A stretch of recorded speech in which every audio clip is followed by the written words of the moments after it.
In this video, I'll be ranking every single Rank 1 SPAAs from USA, Germany, USSR and Japan tech trees.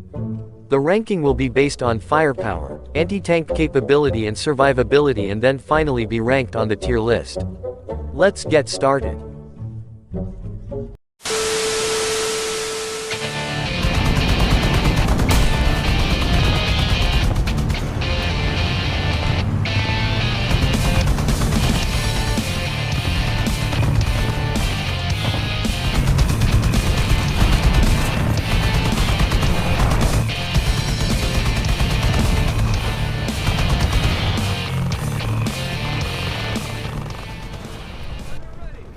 First up we have the M13 MGMC. Its main armament is two 12.7mm M2HB machine guns. This is the first anti-air freedom dispenser sitting at a battle rating of 1.7. Its two machine guns give it a solid fire rate of 575 rounds per minute. It can fire 400 rounds until it needs to reload and the reload time is about 10.4 seconds. Its anti-air capability is just alright, because most of the time you have to spray a lot to kill a plane, unless it's going straight towards you.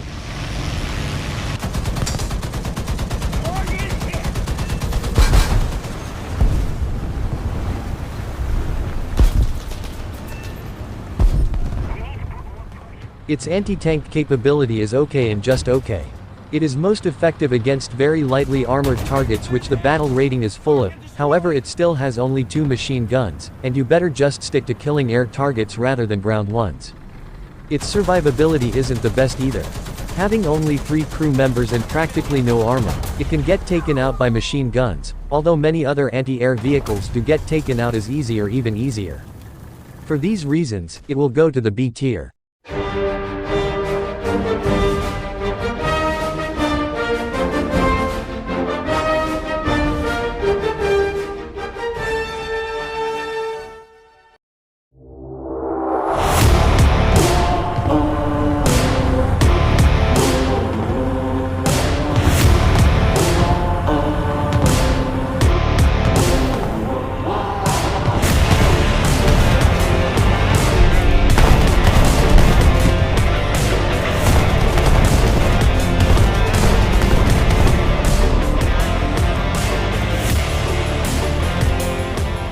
The M15 CGMC is just upgraded version of M13. It sits at the same battle rating as the M13, and has same armament, except the added 37mm M1A2 cannon. This cannon gives this vehicle extremely good anti-tank capability, because now it can penetrate almost anything that is unfortunate enough to step in the way of this vehicle. And if this vehicle's anti-air capabilities weren't good enough, now it's got a big buff. The cannon can one-shot a plane from the sky without a problem. The survivability of this vehicle has gone kind of up and down. Due to the addition of a new gun, the ammo rack has gone bigger, and therefore the vehicle can be exploded very easily. However, the introduction of the gun has also added 2 new crew members, meaning that you need to lose 4 crew members before the vehicle is knocked out, instead of 2 in the M13. I was very keen on putting this vehicle in S tier, but I think we got even better ones coming up, so I will put it at a respectable A tier.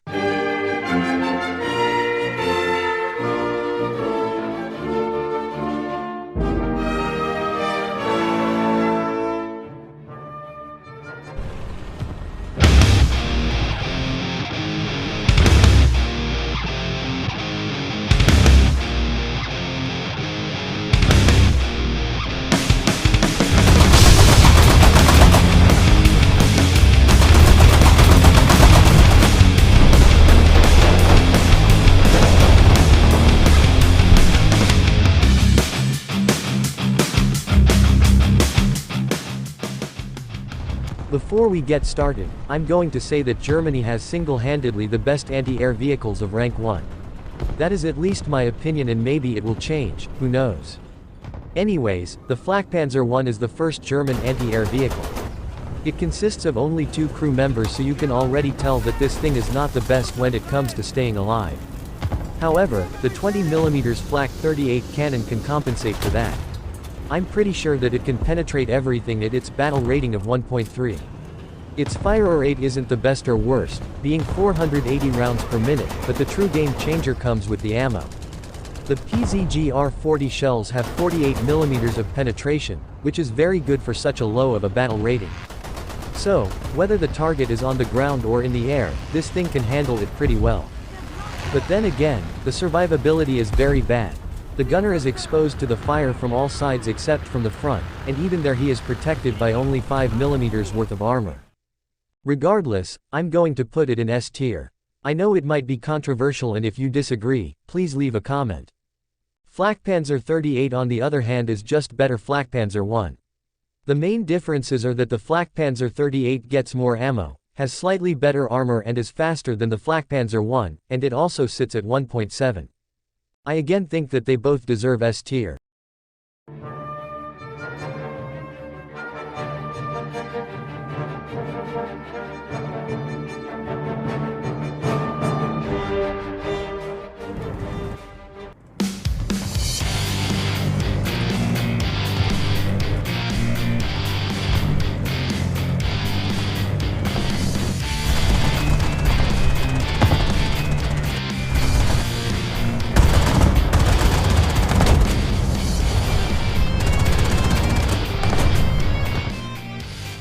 The DKfz 222 is probably the fastest anti-air, at least in this video. It can reach a max speed of 90 km/h. This makes its survivability better as a nimble vehicle. It can also launch smoke grenades and has 3 crew members. For armament-wise though, it is not too bad. It has 20mm KWK-38 cannon and an MG34 machine gun and this vehicle has the same good ammunitions as the Flak Panzers, therefore it is an excellent anti-tank vehicle as well as an okay anti-air vehicle. The slight problem I have with it is the reload time of the main cannon. If we compare it to the Flak Panzers, we can see that it is 3.8 seconds slower. This makes kind of a big difference because it can only fire 10 bullets before it needs to wait 7.7 seconds to reload. I would put it at B, but because it is one of the fewer anti-airs that have smoke grenades and artillery backup, I'm gonna put it at solid A tier.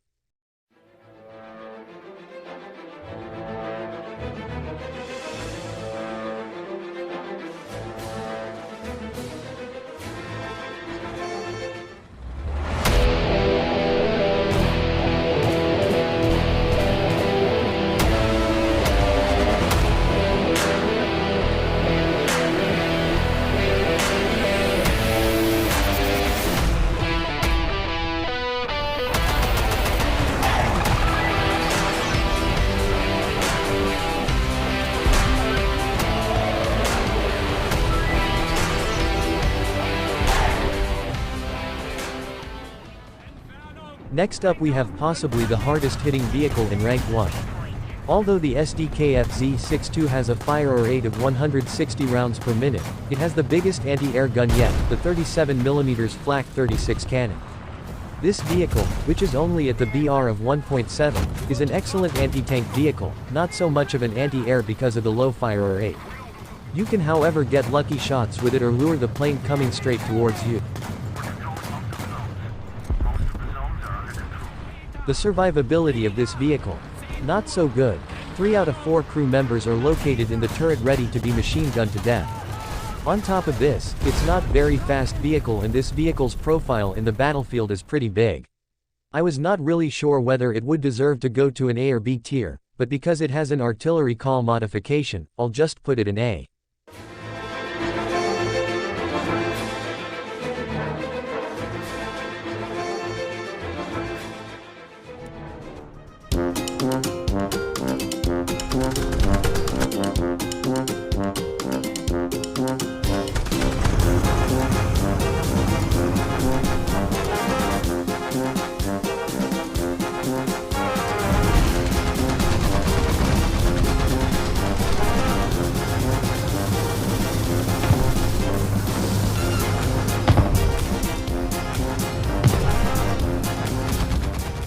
Now we get to the worst ones of them all.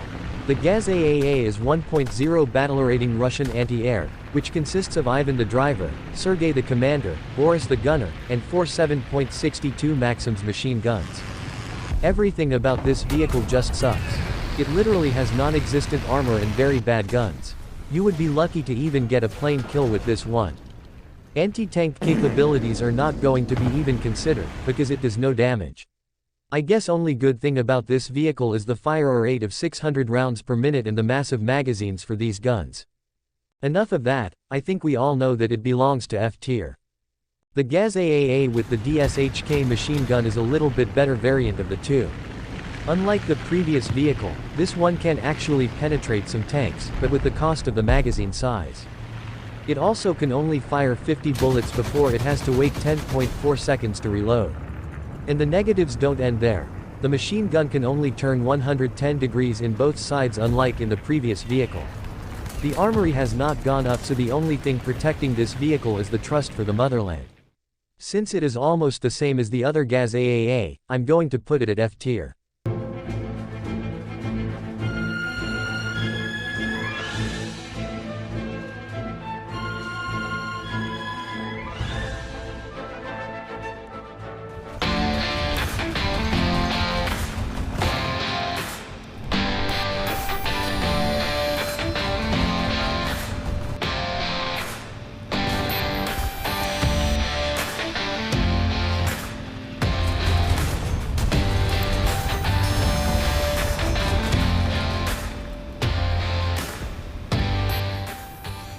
At first glance, it seems that the Type 94 is almost the exact replica of the Gaz AAs, until you realize that it has a very good gun. The 20mm Type 98 cannon is very good for its battle rating of 1.3. Although with only a fire rate of 300 rounds per minute, it can still penetrate mostly everything that comes against it. You can kind of compare it to the Flack Panzers, at least the gun. However, its survivability is very bad. 2 out of 3 crew members are outside in the open, with no armor protecting them. At least in the Flack Panzers they had a front plate protecting from the shots coming from the front. That doesn't still reduce the effectiveness of the gun. In one game where I played with this, I got 17 kills with it. So for that, I think this deserves a good B tier.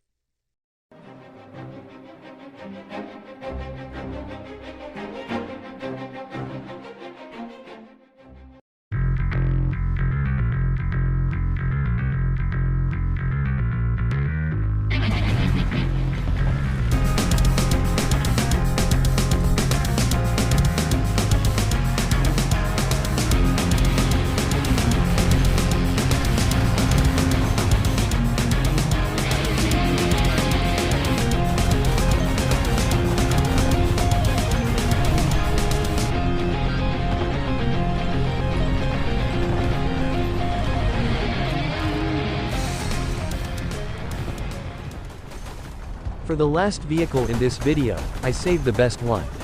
The TSCE is possibly one of the best or even the best anti-air vehicle of rank 1. It has the same Type 98 cannon, but unlike the Type 94, it has armor. This protects it from the most important threat, the machine guns. To summarize, it is basically a Flack Panzer but with lower profile, allowing it to sneak around maps, and it has better armor. It can also fire longer than the Flack Panzer before it needs to reload.